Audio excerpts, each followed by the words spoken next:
একটি সমীক্ষা চালানো হয় মেলামেশা বা সহবাস নিয়ে।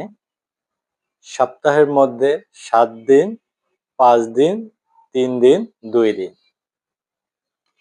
এই সমীক্ষায় দেখা গিয়েছে যারা সপ্তাহে ৭ দিন মেলামেশা করতেছে তাদের বিভিন্ন ধরনের দুর্বলতা আসতেছে এবং পরবর্তীতে ইন্টারকোর্সে বা মিলিত হওয়ার জন্য তার যে মানসিকতা এটি তৈরি হচ্ছে না। সবচেয়ে ভালো ফিল পাওয়া গিয়েছে যারা সপ্তাহে ২ দিন মিলিত হচ্ছে বা একত্রিত হচ্ছে।